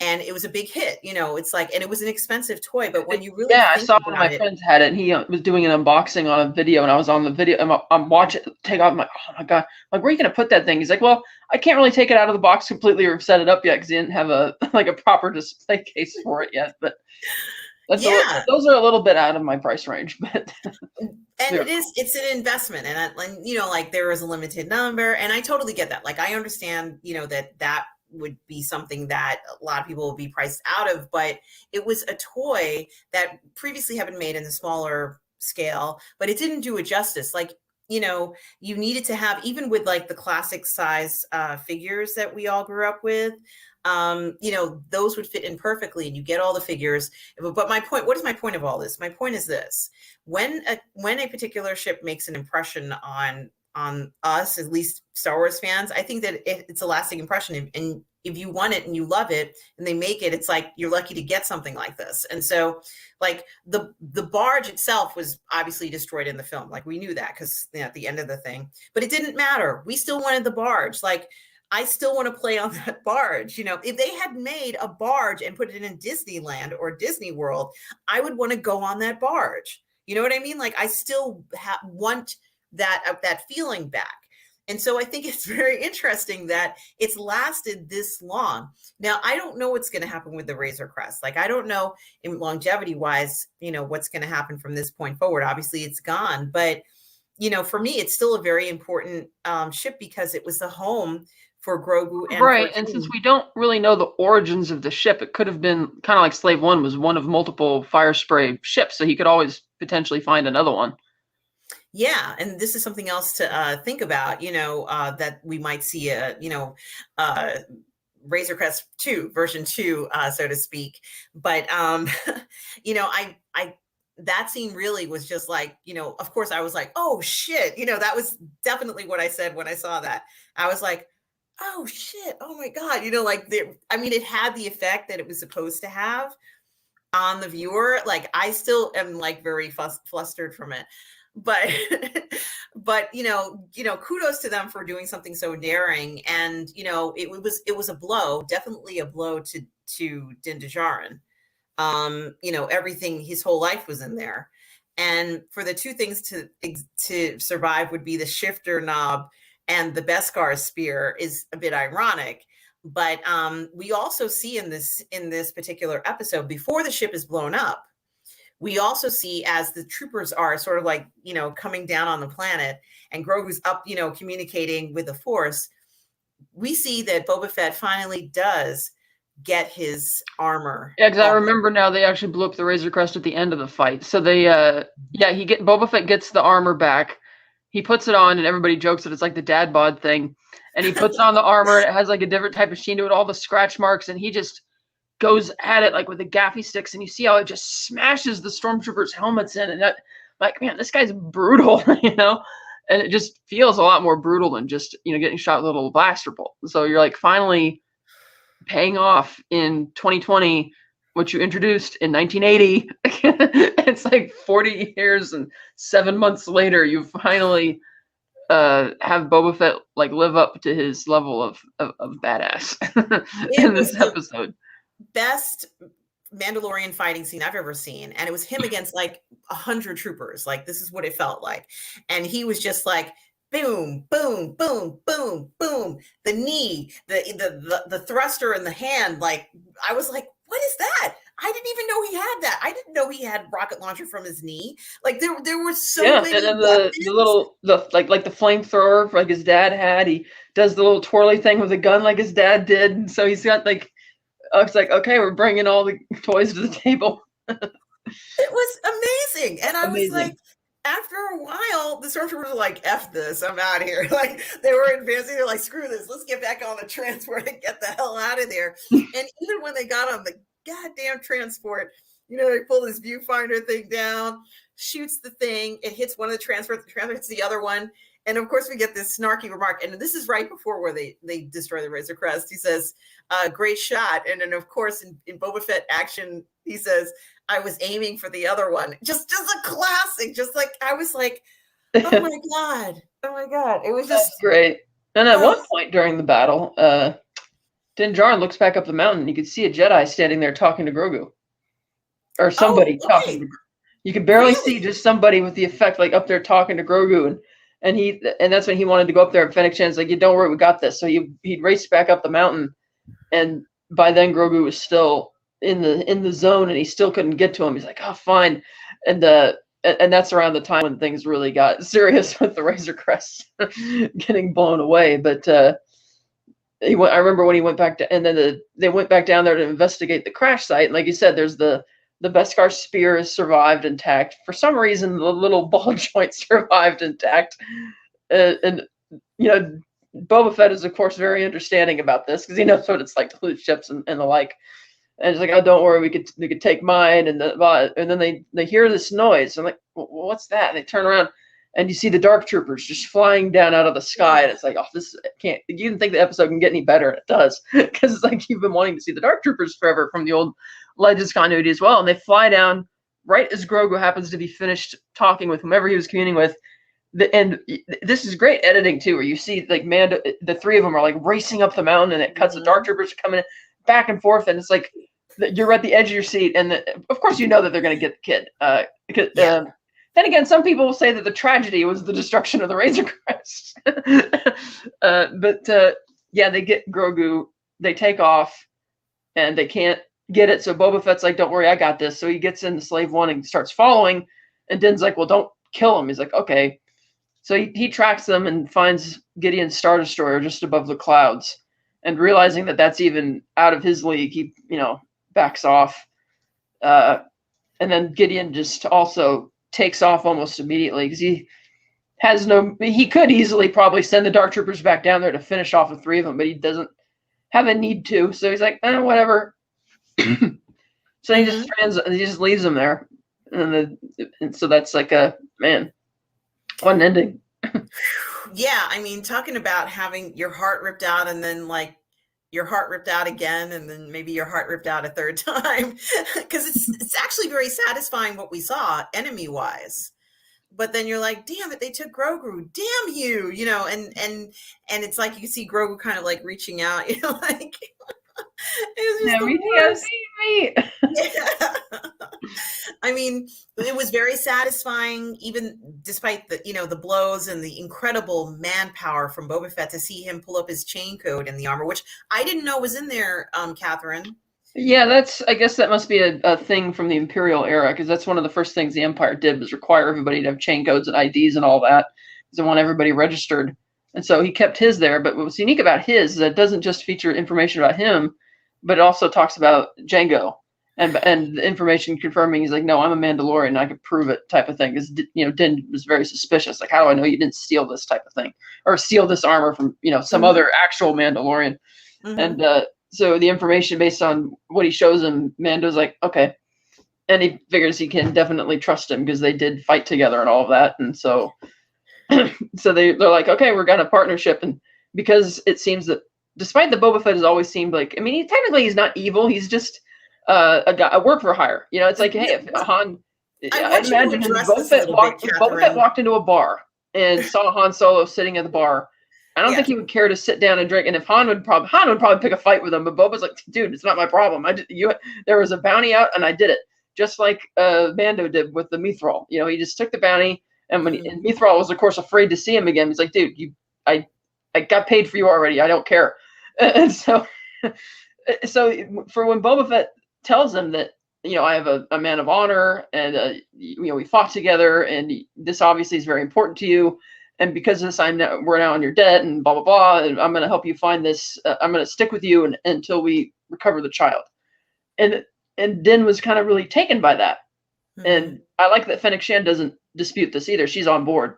So that's really cool to see that, Boba Fett, who always does seem like that sinister, evil guy, is actually a man of honor. Seems probably more so than his father was, based on the characters his father would hang out with. Why did we have this perception of Boba Fett at all? Like, was it because he was fought against Luke Skywalker? And the level of mystery, because for so long before the prequels even, you had all the Legends material where Boba Fett was always Vader's go-to guy, and therefore he was always a thorn in the hero's sides. And even in the cartoon short that he debuted in for the holiday special, The Faithful Wookiee, he basically pretends to be their friend by saving him from this dragon slug thing out in the wilderness, only so he could try and set him up and turn him into Darth Vader for the money. And it seems like, okay, you're the type of person who's going to go pick fights with people who you don't have a problem with, just so you're going to make other people's lives miserable just so you can make money off of it, type of thing.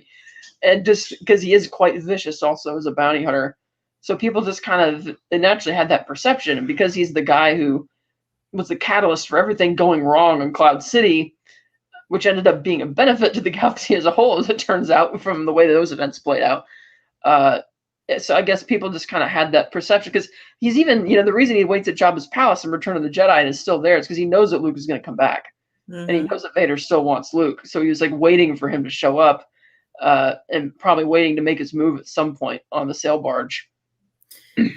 In the comic books, and you and I had talked about this before, Boba Fett and Luke have an encounter. I guess Luke goes back to, or while he's at the farm, Boba Fett comes around and Luke kind of like has to sort of suddenly fight Boba Fett, and it's challenging. Like it's a challenging fight. And, there's even an encounter there, and everybody kind of like, spoke about how, ironically it would be Luke who shows up at the end of the series, but Boba Fett was nowhere around at that time, and the speculation as to what would happen if Boba Fett encountered Luke again was something interesting. But I also find a very unusual dichotomy here, Catherine, is that Fennec also seems to be shifting her ways. Like, for example, we learned during the Bad Batch that she was actually kind of like protecting Omega, so to speak. And, it's making me sort of wonder whether or not Fennec really was necessarily a bad person either. I mean, what are your thoughts about that? And that she would end up teaming up with Boba Fett now? I can't remember. Why was it that she kidnapped Omega? To protect, I think she was supposed to protect Omega. Someone hired her to look after Omega or something. And it wasn't meant in a bad way. I don't remember all the details. I hope I'm saying this right, people. So don't come down on me hard if I'm wrong. But she almost warns Omega. And as she's watching, she's like, yes, Omega's with the Bad Batch crew. And I'm like, well, why does anybody care? It's like she wasn't asked to kill Omega. I got the impression that she was working for the Kaminoans and that she's just trying to earn Omega's trust. Oh, you can't trust them, blah, blah, blah. Stay with me, Because 'Cause we still don't know in The Mandalorian why she was rendezvousing with Boba Fett here, because that's what they were doing. I assume that the reason they were doing that is because of what we see at the end of the season and what we'll probably see in the Book of Boba Fett. Like, they have a plan to do something, but how they met and how they came up with this plan, we don't really know yet.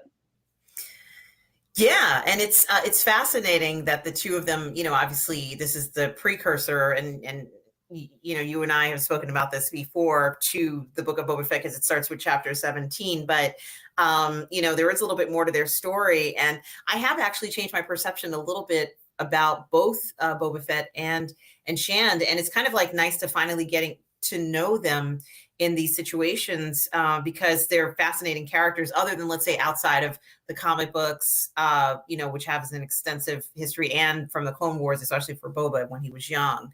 And so, you were absolutely right. Fett ends up taking Din to Navarro to get in contact with Cara Dune. And now she has officially accepted her position as a New Republic Marshal. And she helps Din locate Mayfield for him, because Mayfield used to work for So now the we're in chapter 15 now then. Are we? Yeah, because the tragedy ends with the kidnapping of Grogu. Oh, okay. Yeah, so now we're in chapter 15, The Believer. Okay, I thought, let me just see something here. All right, well then, all righty. Let's see. We'll jump the gun here. That's not helpful. What am I doing here?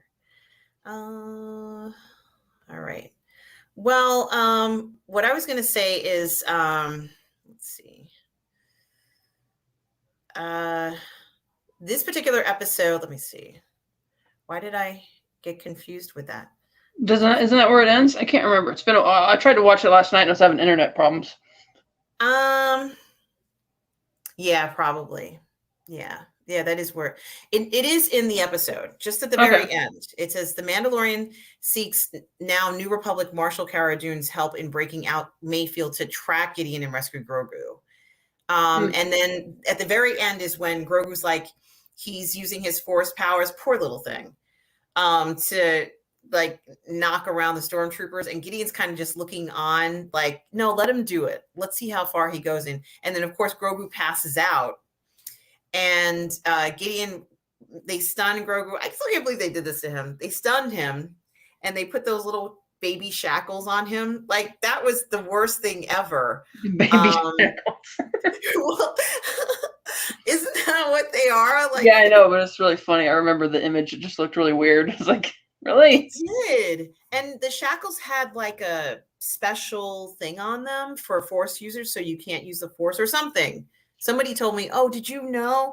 I said, no, I didn't know that the shackles had that on there. Thank you very much for making me even more upset than I was before. Like, but this is a hard episode for me, and like some of the people who are in the Baby Yoda, people, seeing him get caught by Moff. And my mother's like, well, at least he's not dead. And I'm like, you're kidding, right? Like, you know how horrible this is for him. He's, we've been taking care of him, and now he's with Moff. But you had mentioned something very interesting, Catherine. You had said that you thought perhaps he was with the Empire at one time. Who, Gideon? That Grogu, yeah, I guess could be with Gideon, but Grogu might have been with the Empire at one time, because his memory with Ahsoka Tano was dark. And well, not necessarily he was with the Empire. I thought that maybe the client had been in possession of him at one point, and that those people had kidnapped him and taken him to Arvala 7 for ransom or something like that. Yeah, maybe that's what had happened. But I think that's very perceptive, and it kind of makes sense, because they seem to know so much about him. By the time that they had, let's say, by the time Din came the second time to take Grogu back, they seem to know a lot more, or at least what to expect from him. And, so, I wouldn't be surprised by that. Why did Moff Gideon show Grogu the Darksaber? I guess just to let him know Like, oh, by the way, because of what that means. Grogu might know what that means. Yeah, I'm like, why are you showing like? And then he's like, Grogu tried to touch it, and I'm like, you can't touch a dark saber. You're gonna kill yourself. And Gideon was like, yeah, you might shoot your eye out. Like the shoot your eye out comment. And I'm like, really? I'm like, why did they feel that Grogu's gonna shoot his eye out? Like it was very odd. I almost thought maybe Moff knew him. We don't know, but it seemed like he had a familiarity with Grogu that was familiar. It not like this is the first time I've ever seen this creature before. So I questioned, and you had kind of brought it up about, perhaps he had been seen by him before. So there is that odd sense of deja vu with them, as maybe when he was he'd read about the Grogu, but yeah, it felt kind of weird. So Maybe he was just sadistically taunting him or something.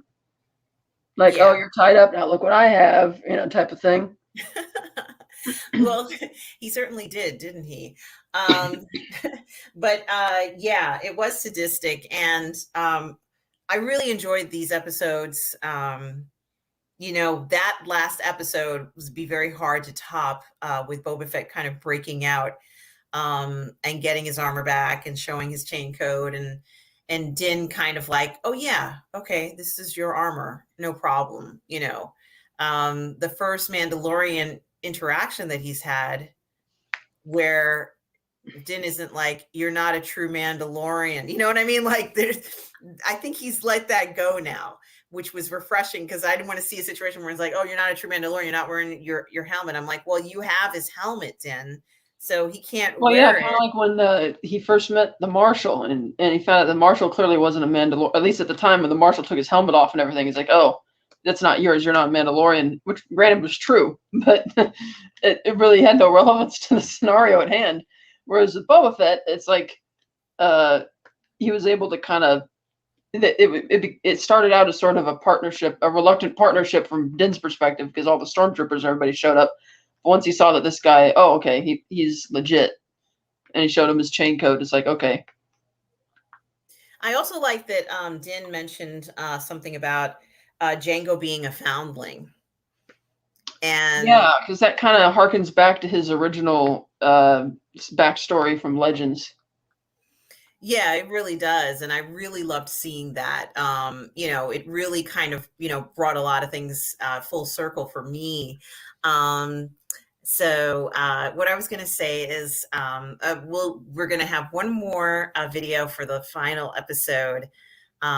This video is almost 2 hours long now, and it's been a great recap of the chapters. I just wanted to say, was there anything else you wanted to say about these episodes, Catherine, before we wrap this one up? I like this 4, 5, 6 in this season much better than the 4, 5, 6 from season 1. Mm-hmm, mm-hmm.